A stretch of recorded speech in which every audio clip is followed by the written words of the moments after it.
Deus, muito obrigada por mais essa aula, por mais esse dia, pelo privilégio que nós temos aqui de poder aprender a sua palavra. Deus, eu te peço para que o Senhor esclareça, Pai, a sua palavra para a gente, dando mais clareza das tuas palavras. Usa o meu Pai para que sejam as suas palavras faladas através dele. Amém, Jesus. E que tudo isso seja para a honra e glória do seu nome. Em nome de Jesus. Amém. Amém, amém e amém.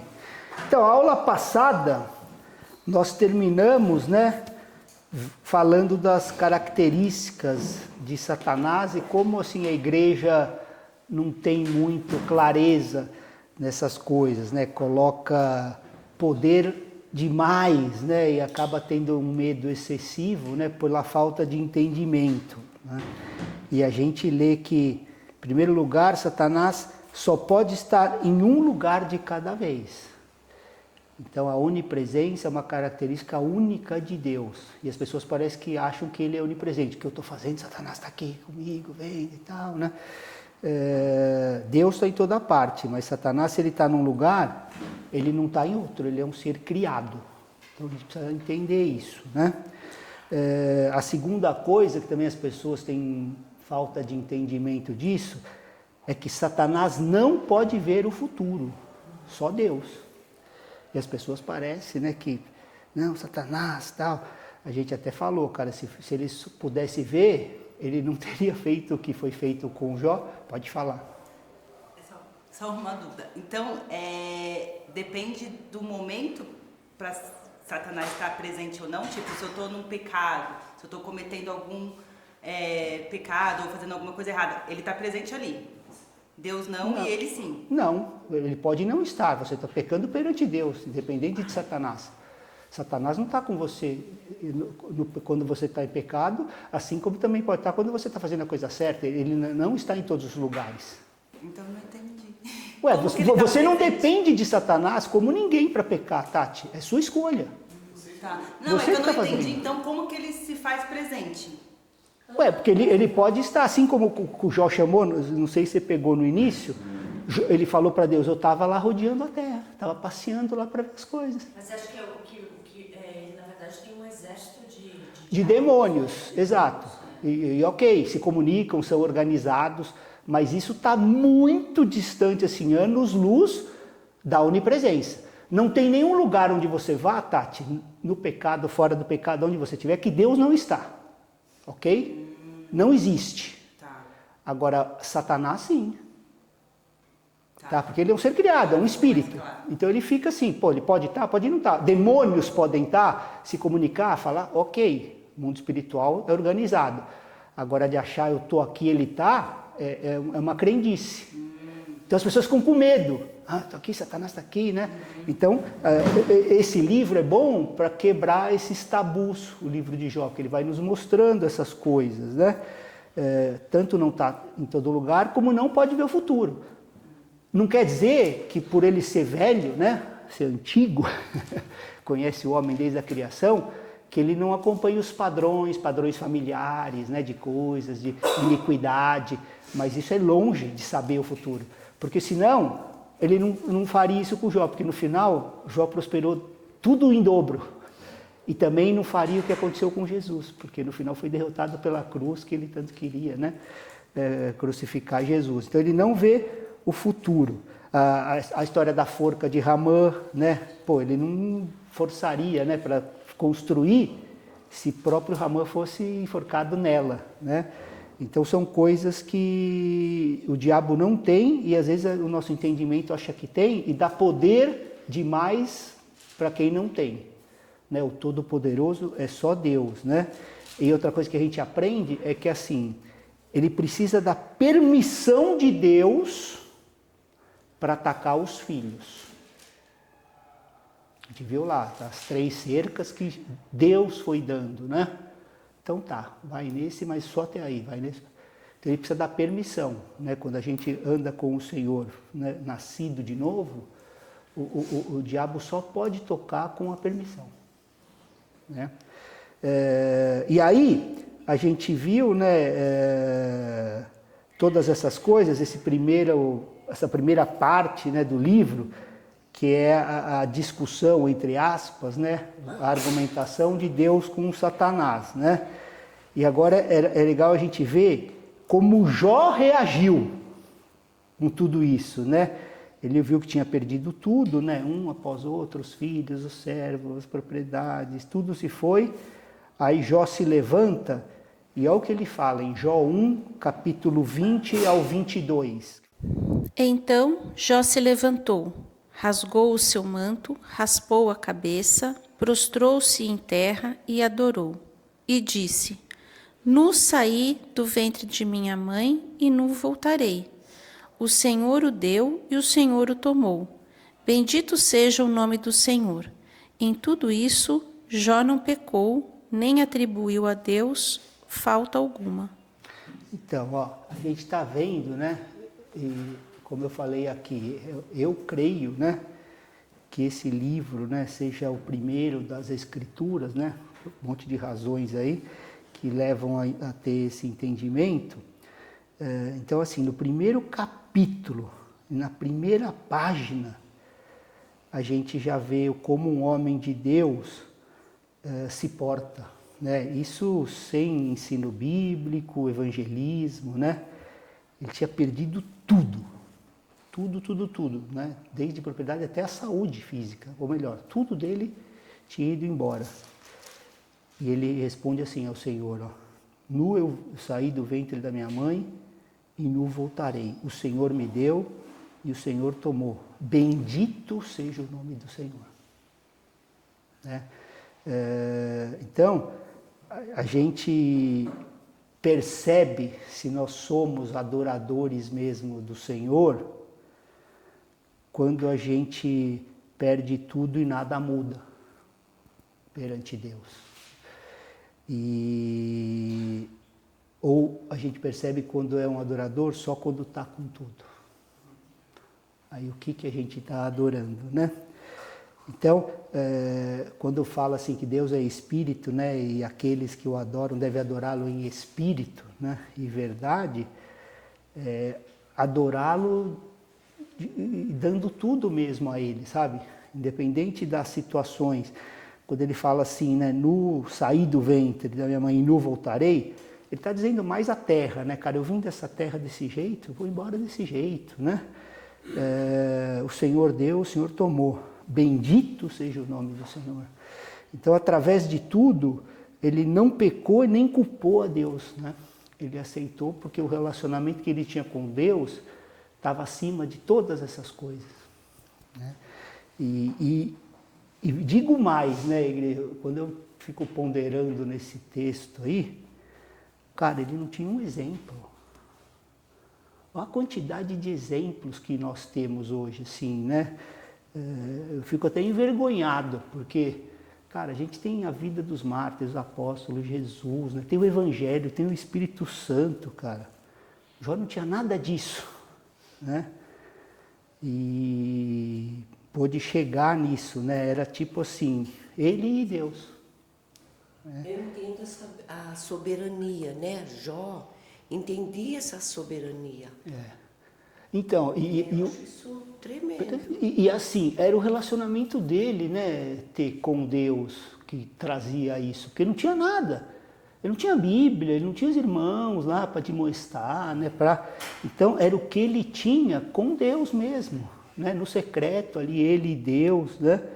E se ele pôde chegar numa vida como essa, né? Aqui é a nossa meditação, né? Por que a gente, tendo tudo o que temos hoje, não podemos? Certamente que podemos, né? Depende da gente, porque Deus é imutável, né? Então esse é o desafio que vem para nós, né? Nesse primeiro capítulo de Jó. Aí a gente entra no 2, né? E vê que o diabo ficou triste, né? Porque Jó não reagiu da maneira que ele pensou que ia reagir, né? E aí de novo o Senhor pergunta, de onde você vem, né? E novamente ele estava onde? Vagando pela terra. Isso é no 2, né? E aí o Senhor fala assim, consideraste o meu servo Jó? Ele ainda retém a sua integridade. Isso está no capítulo 2, né, no verso 3. E aí Satanás, né, diz assim, responde, claro, né, porque ele ama tanto a sua própria vida, né? Ele não se importa com a propriedade, com os filhos, mas ele realmente ama a si mesmo. Onde Satanás foi, né? Tudo que o homem tem, ele dará pela sua própria vida. Então, Satanás está citando para Deus o egoísmo do homem, né? É verdade que ele diz que quase todos, né, são egoístas e pensam em si mesmo. Então, ele está falando assim, no momento de pressão, Jó também vai pensar em si mesmo, né? Jó não é diferente, né? Agora toca aí na frente, no seu corpo e deixa ver se ele vai permanecer fiel. Porque ele falou, talvez você está falando assim das coisas, mas ele é egoísta, ele só pensa nele. Satanás foi para esse, né? E aí Satanás feriu Jó com sarnas, né? Malignas, da planta do pé até o topo da cabeça, né? Então você imagina se está seu corpo inteiro, de cima a baixo, cheio de ferida, assim, né? O corpo inteiro. E as pessoas dizem, né, nos comentários, que foi acometido de lepra, porque ele foi para fora da cidade, era o protocolo, né? Como foi para fora da cidade. Então falam que é lepra, né? E aí ele não podia ficar em casa quando está com lepra, né? Então por isso que ele foi lá no monte, sentou, né, num monte de cinzas. No verso 8 fala que ele estava se coçando o dia inteiro, né?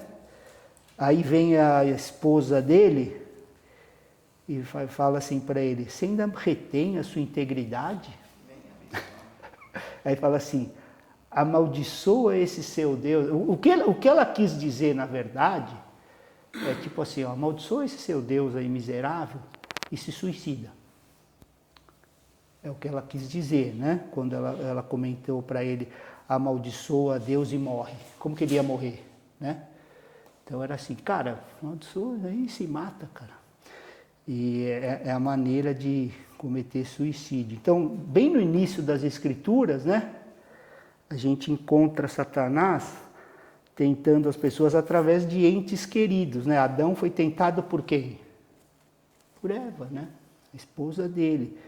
Jó foi tentado também pela esposa, né? Então, assim, logo no início, está mostrando para a gente que podemos ser tentados com pessoas próximas da gente, a não fazer a vontade de Deus, né? Então, do mesmo jeito que Satanás veio através de Eva, Satanás também está vindo aqui através da esposa de Jó, né? Então ele usa as pessoas queridas, né, para nos tentar. Foi Pedro que disse para Jesus, não vai para a cruz. Não, mestre, não. Não foram os fariseus, não foi Pedro. Então, Satanás pode vir através, né, de pessoas próximas. E Jesus mesmo repreendeu, né? Vá para trás, Satanás, né? Como eu não vou fazer a vontade do meu Pai? Então, a gente fala, né, como uma pessoa insensata, que no caso, uma mulher insensata, a esposa de Jó, né? A gente, então, deve aceitar o bem da mão de Deus e não aceitar a adversidade. Como a gente crê na soberania dele, a gente aceita uma coisa e não aceita outra, né? E é o que ele respondeu para ela, né? Ele fala, você acha que eu devo aceitar apenas o bem nesse diálogo com ela? Ele está falando isso, né? E é legal que uma vez eu ouvi, né, que quando vem alguma calamidade através da gente, né, na nossa vida, a gente nunca deveria perguntar, por que isso está acontecendo comigo? Se a gente não fizer a mesma pergunta quando vem uma coisa boa. Eu falei isso outro dia, né? Teve uma amiga minha que contou, ela falou assim, exatamente, um cara que ela estava conversando falou exatamente isso. Por que a gente pergunta? A gente pergunta por que a coisa ruim está acontecendo com a gente, mas a gente nunca pergunta por que a coisa boa está acontecendo com a gente. Exatamente, esse é um bom teste, né? Quando você recebe uma bênção, você não pergunta, mas Senhor, por que isso está vindo para mim? Né? Vem alguma coisa mal, Senhor, por quê? Por quê? E aí vem a coisa boa. Eu mereço. Entendeu? Então, a gente geralmente faz isso, né? E a gente vê que Jó, em qualquer situação, não pecou, né? Aí a gente entra agora na parte do livro, que são os 3 amigos de Jó, né? Falando sobre a diversidade a partir do verso 11. Cada um vem, né, do seu cantinho lá, Elifaz, o Temanita, Bildade e Zofar. Aí eles marcaram encontro e vieram, né? Simpatizar com Jó, né? Confortar Jó. Eu realmente não acredito que eles vieram para simpatizar, né, com ele, como a gente vai ler mais tarde, porque quando eles falam, a gente vê que no discurso não havia empatia e simpatia nenhuma, né? Havia um tipo de acusações. Jó, você é um pecador, né? Então todos os 3 acusaram, né? E estavam sendo usados mesmo como instrumento do inimigo para Jó, né? E eu creio que eles tinham até inveja de Jó.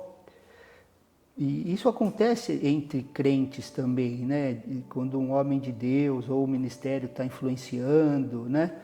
Eles acabam sempre esperando que tipo vai dar uma caída, né? Vai escorregar, vai acontecer alguma coisa, né? Então não é o diabo só que espera a calamidade, né? Os crentes também esperam, né? Então a gente precisa minar o nosso coração, né? Quando acontece isso conosco, se livrar disso, né? Porque lá eles estavam fingindo para Jó, não, Jó, sinto muito, tal, né?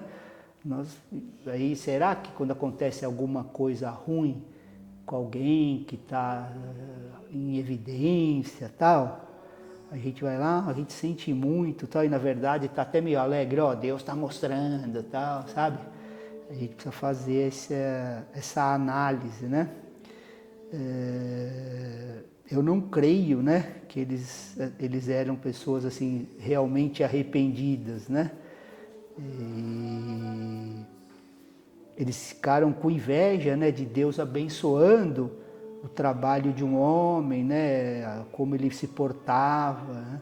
E hoje, trazendo, né, para os nossos dias, assim, quando há um ministério que está com unção, né, um trabalho de um homem, né, que a gente vê que o evangelho está se espalhando, que Deus está usando, né, para salvar almas, abrir igrejas ou alcançar lugares, né, como que fica o nosso coração, né? Então a gente precisaria sempre estar sondando isso, né? Eu creio que Deus permite, né, que algo acontece com homens piedosos para expor a maldade das pessoas ao seu redor. Eu creio que isso acontece, né? Aí quando a gente entra no capítulo 3, a gente está gastando um pouco mais de tempo nesse livro, né? Porque como a gente já falou algumas vezes aqui, eu creio que esse livro tem muito a ensinar, né? Eu não creio que todos esses detalhes tenham sido escritos em muito tempo depois de Jó morrer. Por isso que eu acho que é o livro que está lá nos primeiros, né, da Bíblia. E a mensagem assim, é sobre Deus e um homem, né? É só isso. É Deus e você, é Deus e eu, né? Quem criticou o Jó não eram os incrédulos, os ímpios, né, os bárbaros daquela época, não. Quem foi? Foram os crentes, né? E hoje ainda é assim, né? A gente vai ver os homens de Deus mesmo vão ser criticados mais pelos crentes que pelos ímpios, né? Jesus também nos mostra isso. Ele recebeu muito mais oposição dos fariseus do que dos gregos, dos romanos, dos incrédulos. Lembra? Pilatos queria soltar Jesus. Caifás queria matá-lo, o sacerdote. Então isso nos ensina a gente não ficar espantado, né? Quando a oposição vai vir dos crentes que não entenderam ainda o Evangelho, né? Então, Jó passou por tudo isso, né? Elifaz, Bildade e Zofar, e lá no final tem mais um jovenzinho, Eliú, né? Então a gente vê que 3 rounds de discussão de Jó com os amigos, né? Do capítulo 3 ao 31, né? Os 2 primeiros falaram 3 vezes e o terceiro falou 2 vezes. Aí no final desses 3 rounds, né, de discussão e tal, vem o Eliú, né, o jovenzinho, e começou a falar do 32 ao 37. Aí lá no final do 38 ao 42 é que Deus começa a falar, né? Esse é o esboço assim do livro de Jó. Começa com a discussão entre Deus e Satanás, capítulo 1 e 2. Essas longas discussões, né, entre Jó e os 4 pregadores, do 3 ao 37. E no fim, Jó a sós com Deus, né, do 38 ao 42. Assim que a gente divide o livro de Jó, né? Então, assim, a primeira discussão, né, Deus e Satanás, e a reação de Jó, a gente viu, né? Agora vem os amigos como instrumentos, né, na mão de Satanás para acusar Jó. Vamos antes disso ver um pouco sobre esses pregadores, né? A gente viu que Deus disse sobre Jó, e aí agora vamos ver o que Deus disse sobre esses pregadores em Jó 42, 7. Depois que o Senhor falou estas palavras a Jó, o Senhor disse também a Elifaz, o temanita: a minha ira se acendeu contra você e contra os seus 2 amigos, porque vocês não falaram a meu respeito o que é reto, como a meu servo Jó falou. Então, aqui está falando, você viu? Então Deus já deu o veredito sobre os amigos. Ó, eu fiquei irado com vocês, né, todos aí, porque vocês não falaram a meu respeito o que era certo, como Jó falou, né? Então tudo aquele blá blá blá, Deus já botou ó, o que é, né? Não estão falando o que é certo a meu respeito. Então quando a gente lê isso, a gente tem que ter humildade, igreja, para entender que a nossa opinião pode ser diferente da opinião de Deus, né? Sobre certas coisas. Então às vezes a gente pode ter a opinião certa e a dos outros errada. Então a gente precisa ter essa humildade, né? Que eles estavam falando aqui, Deus falou, ó, eles não falaram o que era certo a meu respeito, né? Isso, os 4 com discursos, né? Que é o livro inteiro, o discurso deles falando sobre Deus. E aí no verso 8, olha o que ele fala. Agora peguem 7 novilhos e 7 carneiros, e vão até o meu servo Jó, e ofereçam holocaustos em favor de vocês. O meu servo Jó orará por vocês, e eu aceitarei a intercessão dele, para que eu não os trate segundo a falta de juízo de vocês. Porque vocês não falaram a meu respeito o que é reto, como o meu servo Jó falou. Então ele ainda pede para Jó ir lá e interceder para eles, para que não venha juízo sobre eles, né? Porque eles não falaram o que era certo sobre Deus. Então é interessante quando a gente lê, né, igreja, o que ele faz e os outros estavam dizendo, que parecia até certo. Então por que Deus disse que não era certo? Isso é importante para a gente entender. É porque o espírito por trás estava errado. O espírito atrás das palavras que Deus está vendo. Por que você está falando isso? Entendeu? Porque tem muita coisa, se você meditar, que está certo do que eles estavam falando, né? Você pegar versículos inteiros aí. Então, a gente pode dizer a coisa certa, mas tipo com a motivação de ofender alguém. Entendeu? O que eu estou falando está certo, mas a minha motivação é ofender a pessoa. Aí Deus vai falar, está errado. Né? A gente pode examinar o que a gente disser diante das escrituras, diante de um tribunal, e pode estar tudo certo o que estamos dizendo. E Deus ainda pode dizer, está errado. Porque ele vê o coração e a motivação, né? Então, que um monte de coisa que os homens dizem que é certo, Deus vai dizer que é errado porque ele está vendo o espírito que está atrás do que foi dito. Né? Então, ou seja, por que a gente está dizendo aquilo? Isso aí cada um que sabe, né? É você e Deus, né? Qual que foi a motivação? Você está usando uma coisa correta, versículo e tal, mas qual é a motivação que você está fazendo aquilo? Então vai além do que você está falando. Entendeu?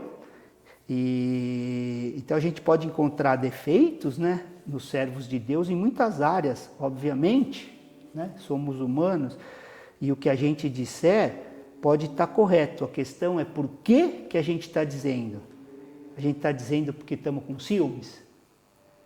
A gente está dizendo porque quer mostrar que a gente é superior naquilo? Né? A gente precisa ser...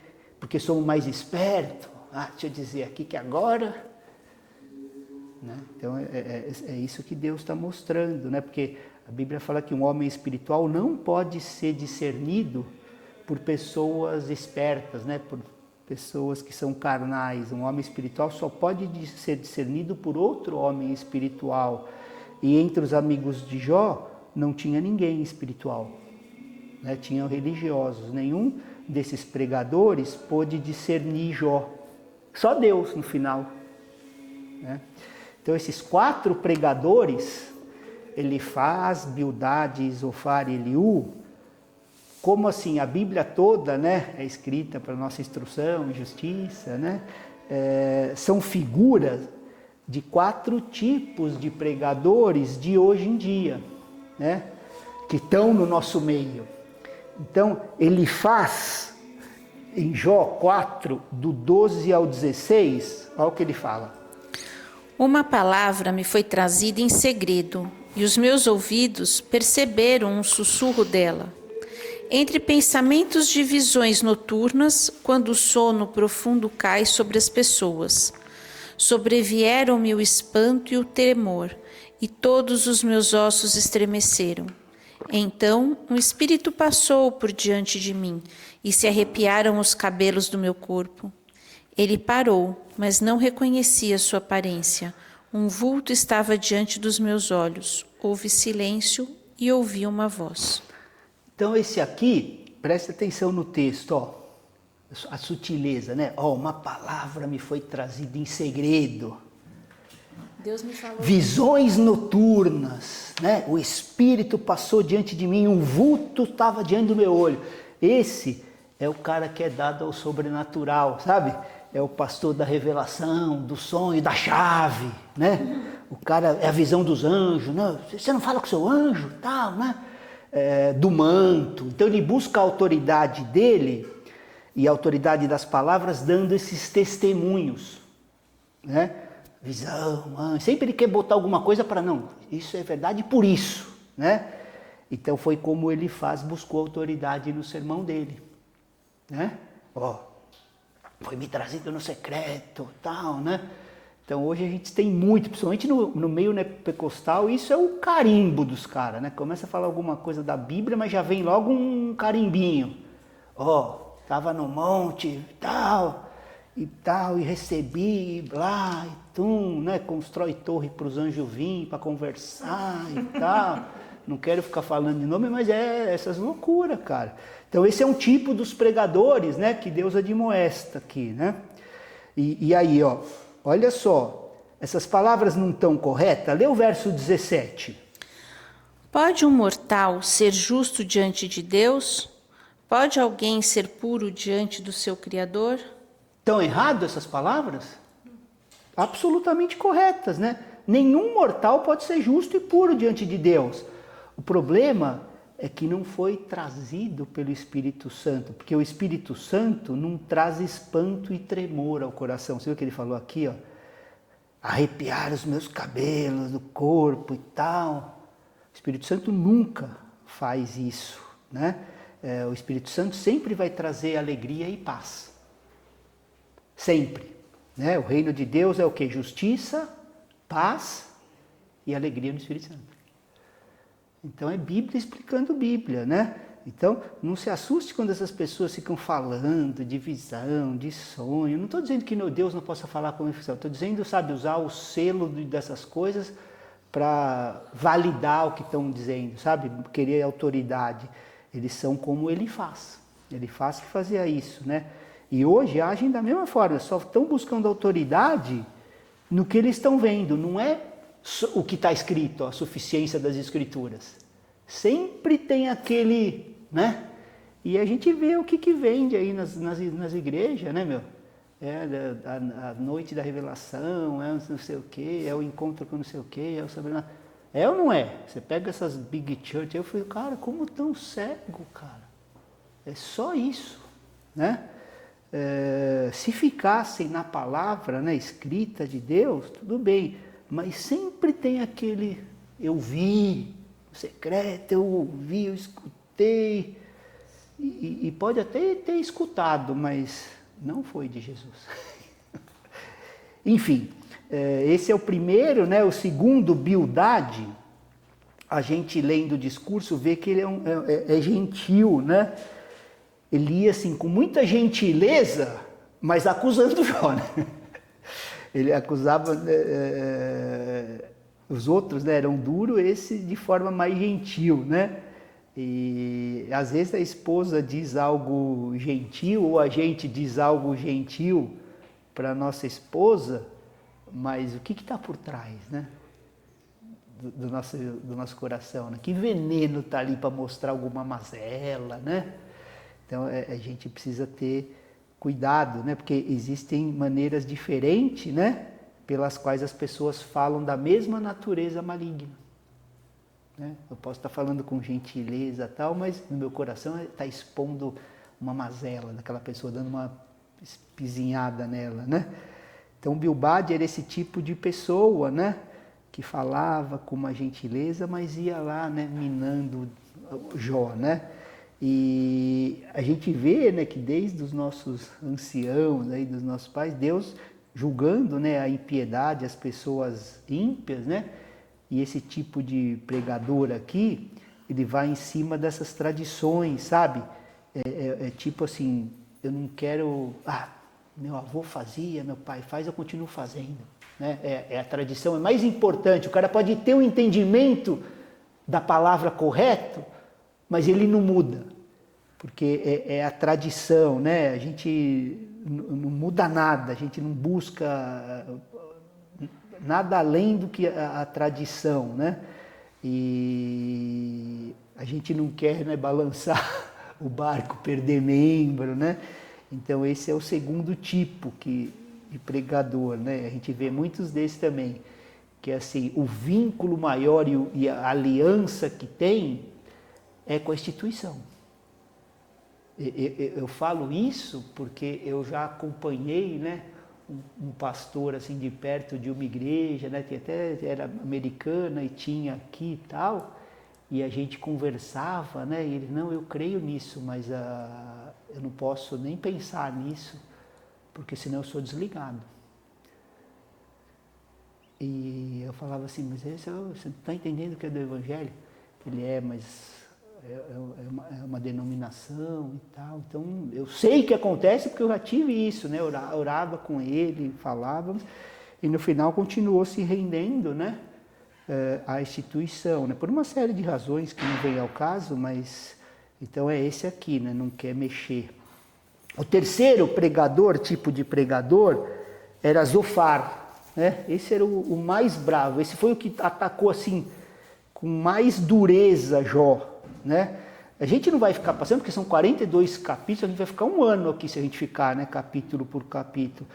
Então, esse Zofar, para a gente trazer para o nosso tempo aqui, ele seria como aqueles profetas autoproclamados, sabe? O cara que vem para trazer a profecia, então eles acham que eles são tipo João Batista, Elias, sabe? Que eu tenho a palavra de Deus aqui na minha mão, né? Na minha boca. Mas Deus não chamou eles para isso, né? Então eles continuam, o que eles atacam, eles têm que ser aniquilados, né? Porque é Deus que está falando, eles são os críticos aí que se autoproclamam como voz de Deus para essa geração, né?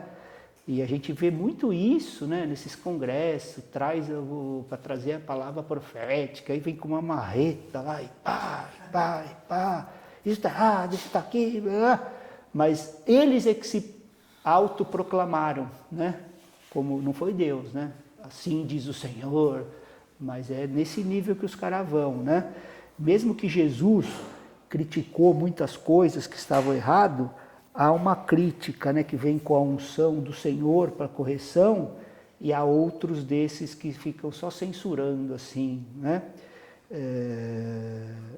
Tiago 3:1 Olha o que fala para a gente. Não muitos devem se tornar mestres. Meus irmãos, pois vocês sabem que nós seremos julgados por um padrão mais elevado e com maior severidade. Então, naquela Bíblia amplificada, né, fala assim de censor autoproclamado das ações de outras pessoas, né? Quando fala não sejam muito mestres, eu vou ler aqui o verso na amplificada, que fica assim, ó: não muitos de vocês devem se tornar mestres, censores e repreendores autoconstituídos dos outros. Meus irmãos, pois vocês sabem que nós, mestres, seremos julgados por um padrão mais elevado e com maior severidade do que outras pessoas. Assim assumimos a maior responsabilidade e a maior condenação, né? Essa é a Bíblia amplificada, né? Uma Bíblia que ela vai explicando e abrindo os versículos, né? Então aqui está falando desse censor, né? Aquela pessoa que acaba perdendo o todo porque fica avaliando cada palavra que está sendo dita, sabe? Os fariseus eram assim, né? Com cada palavra que Jesus dizia, eles estavam lá esperando para pegar, né? Deixa eu ver o que eu pego esse cara aqui, né? E às vezes a pessoa está sentada lá no meio da congregação só esperando, né? Alguma coisa para dizer, lá o Marcelo falou aquilo lá, lá o Marcos falou aquilo lá, né? Tá? E Jesus enfrentou isso, né? Esses autoproclamados críticos aí, que acabam assim, não fazem nada para Deus, mas estão sempre buscando, né? Alguma falha, né? Então, muitos pregadores assim, não tem a unção, né? O envio de Deus para fazer essas coisas, e estão fazendo. E Zofar, pela dureza das palavras, né? Se enquadrava nisso. Então, não é o problema só da dureza, porque Jesus, né, falava raças de víboras, né? Só que, cara, tinha unção sobre aquela palavra, uma verdade, né? Que estava vendo o coração, né? Então, se a gente querer imitar Jesus, fazendo certas coisas, precisamos ver se nós estamos nesse envio, nessa unção para isso, né? A gente vai imitar Paulo, porque Paulo uma vez, né, disse, vocês são inimigos de toda a justiça, o Senhor vai ferir vocês. Ó que esse está em Atos 13:10, amor. Ó filho do diabo, cheio de todo o engano e de toda a maldade, inimigo de toda a justiça, por que você não deixa de perverter os retos caminhos do Senhor? Eis que agora a mão do Senhor está contra você, e você ficará cego, não vendo o sol por algum tempo. Então o problema não é nem a dureza, né, nas palavras, é a unção, o envio. Por que você está falando? Foi Deus? Né? Ou é você? Porque a gente pode imitar um profeta como esse sem unção nenhuma, né? E Deus não apoia. A gente viu lá a sentença de Deus sobre o que os 4 estavam falando, né? E mesmo tendo muita coisa certa, pelo espírito errado, né?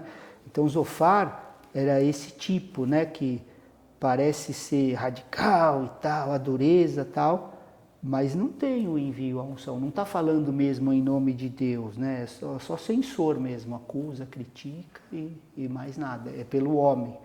O último deles, né, que é Eliú, para a gente terminar, que já está dando tempo, foi o melhorzinho dos 4, né, pelo livro. Ele até pregou e ensinou com bastante precisão, né?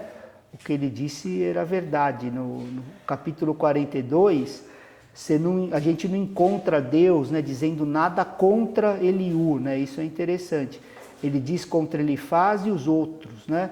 Então, Deus não critica Eliú porque Eliú tinha um espírito um pouquinho melhor, né? Ele era um mestre, ensinou até corretamente, mas o que acontece aqui? Ele é um jovem, né? Então ele não tinha passado pelo sofrimento e pelos julgamentos ele mesmo, sabe? Então, esse é outro tipo de pregador que adquire conhecimento, né? Mas nunca passou assim por provações com Deus, né, com sofrimento, com perdas, né? Ele não tem assim a experiência com Deus na palavra. Ele tem o conhecimento, né? Então é piedoso, está pronto assim para dar conselho, tal, mas não tem a experiência para compartilhar, né? Então Deus, o que diz está correto, mas Deus não está ungindo isso porque não passou por essas situações, né, para ter essa empatia, essa simpatia. Olha o que Paulo diz para a gente em 2 Coríntios 1,4. É Ele que nos consola em toda a nossa tribulação, para que, pela consolação que nós mesmos recebemos de Deus, possamos consolar o que estiver em qualquer espécie de tribulação. Estão entendendo esse versículo? Então assim, ó, o Paulo está falando, ó, eu tenho passado por pressão, por tremenda angústia, provação, e a força que Deus me deu é isso que eu dou para vocês. Então, vai além das palavras, né? Esse é um tipo diferente, né, de pregador que a gente deveria ser, como Paulo, né? Não como esses 4, assim. É assim, né? Eu posso ter palavras e devo ter palavras de consolo, né, para certas situações, mas vamos supor que eu estou lidando com uma situação de uma mãe que perdeu o filho. E aí eu tenho uma irmã que também perdeu o filho e Deus restaurou a alegria de viver, o coração. Quem vai ter mais autoridade para ter empatia e lidar? Então é nesse ponto, né? Por isso que na comissão, eu bati muito naquele módulo, né? Que é ensinar, né, fazendo, né? Primeiro faz, ensina, e ensina, o padrão bíblico da escola do exemplo, né? Então nesse caso, o que faltou para Eliú foi isso, né? Ele falava as coisas certas, tudo, mas ele nunca tinha passado nada, né, com Deus, não era experimentado, né, na vida com Deus. E no final, né, nenhum conseguiu realizar nada com Jó. A gente vê, você lê, fica até cansativo, porque fica fala, e não conseguiram nada, né? Só perderam tempo. O que eles estavam pregando para Jó era a teologia da prosperidade. Naquele tempo, entendeu? Não, se você é assim, porque fez coisa errada, porque se andar com Deus, você é próspero. Entendeu? Eram isso, os 4, Eliú um pouco menos, mas todos, né, basicamente, acreditavam que o negócio, o termômetro era a prosperidade. Você está próspero, você está bem com Deus. Então você olha para a vida de Paulo e fala, cara, esse não prosperou com Deus, né? Entendeu? Então, vê Jesus, pô, não tem onde encostar a cabeça, esse também não prosperou com Deus. Então, para a gente finalizar, né, como esboço geral, a gente não tem tempo, né, já falei isso, senão ia ficar um negócio... E eu também não tenho nem a erudição e o conhecimento para falar que, pô, vamos fazer um estudo exaustivo de Jó, longe disso, né? Mas assim, a primeira rodada de discussão, né, vamos ver alguns versículos e mostrar assim, um pequeno retrato, né, de como essas pessoas pregavam, né? Pregou para Jó, o que ele estava dizendo assim, você está sofrendo porque você pecou, né? Ele está afirmando isso aqui, a mensagem básica dele era uma só, Jó, aceita esse sofrimento porque você pecou. E ele não sabia nada da vida privada de Jó, de como Deus considerava Jó, né? O capítulo 4, no verso 8, olha o que diz. Segundo eu tenho visto os que lavram a iniquidade e semeiam o mal, isto mesmo eles colhem. Então, a minha experiência, né, ele está falando, mostra que aqueles que plantam o problema vão cultivar o mal e vão colher o mal. Então está dizendo, você está tendo isso aqui, é porque Deus está te dando o que você está merecendo, né? Então você está recebendo a colheita do mal porque você cultivou isso. E estava certo em relação a Jó? Né? 100% errado. Aí a resposta de Jó, né, no capítulo 6, nos versos 6 e 7, é uma amostrinha disso, ó. Pode-se comer sem sal o que é insípido? Ou haverá sabor na clara do ovo?